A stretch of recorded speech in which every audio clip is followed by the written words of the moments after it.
Hello friends, this is your Patriot, John Adams, and today we're going to be discussing how most of the problems affecting Americans today is due to the OPEC dollar scam, which the United States perpetrated upon the rest of the countries across the globe. So in case you didn't already know, the OPEC dollar agreement is actually a scam which allows the United States to get free resources as well. This includes oil from, every other country.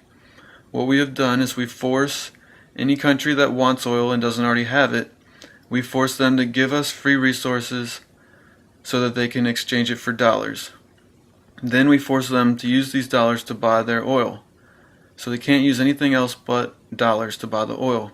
So first we get free resources, and then they give the dollars to the oil producing country. The oil producing country gives them their oil, and then that oil producing country is also forced to use these dollars to buy bonds.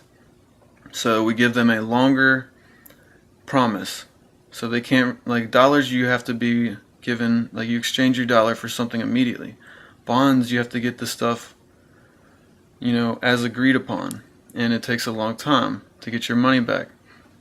So we force all these countries to take paper, and we get almost free oil and other resources the entire time.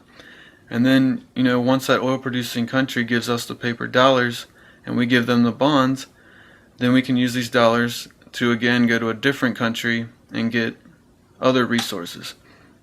So with the OPEC dollar scam / agreement, whatever you want to call it, the United States is just they're like the sole country across the world that's just given massive amounts of free resources.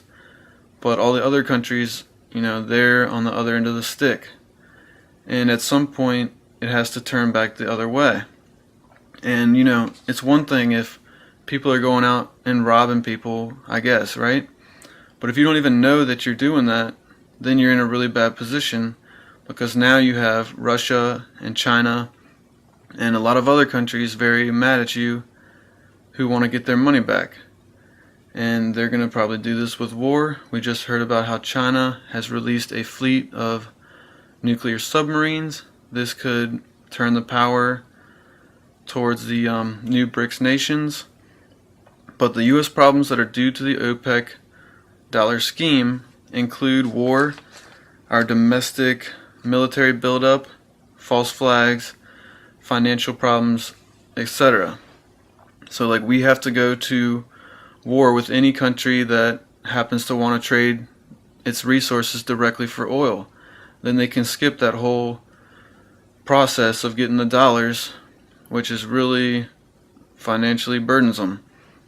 And now with us printing all these dollars, we're kind of stealing money out from under their hands as they're trying to get their oil.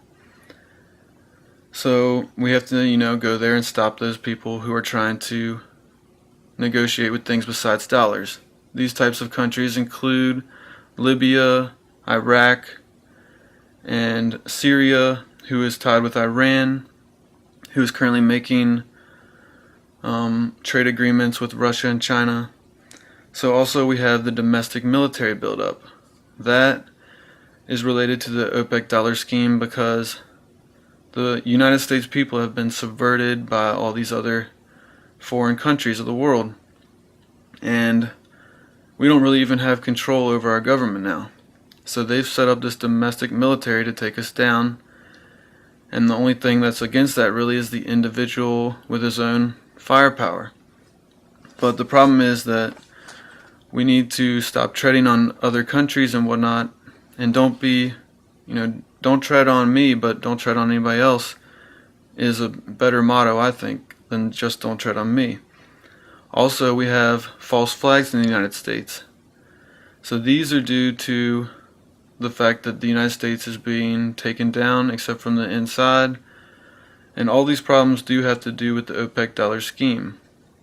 Because, we've been ripping off the whole world and now they're coming back to get us. And they're just worried about the craziness that's about to ensue. It's all really tied together, so it's hard to say exactly who's on which side. It's important to realize that this isn't just a black and white thing. Each person involved could have their own good sides and bad sides. going towards each issue and whatnot. So it's a very deep-rooted problem, but the main issue is that the United States is ripping off everybody across the world with the OPEC dollar scam. So if America can just get over the fact that we can't get free resources forever, and we're going to start working for our stuff, we might be fine. What if we created a flying car that was pretty cheap and we started producing flying cars and selling them to all the other countries? Then we might actually be able to earn or keep our status somewhere near where we're at. But right now, it seems that the entire United States economy is just headed straight to the floor. We're likely going to go straight from number one towards the bottom, because we're falling, but we're not stopping anytime soon, it doesn't look like. And no one even realizes what's going on, so they don't have any ability to try and stop it. So understand that most of the problems in the United States are due to the OPEC dollar Ponzi scheme. And there are several other problems, such as having to pay off all the Social Security that is due to the older folks and the baby boomer generation. So this isn't directly related to the OPEC dollar Ponzi scam, but it is a Ponzi scam in its own right. So really the entire United States is just running off of Ponzi scams and promises. And over 100 countries of the United Nations are plotting against the United States. And it could be about our time to take a back seat, if we get any seat on this bus. So I hope to see you guys soon. Let me know what you think about this. The whole United States being globally subverted. I don't think that they, necessarily deserve to be thrown down as low as they do. But I do think that the United States is way overspoiled. In even just the average person, they refuse to accept any type of humility. People will just be working as waiters and waitresses, talking about how freaking cool they are, and they all live with their parents. And I'm not any much different, but everybody is trying to be the next star or something, but they're not trying to do anything to get there.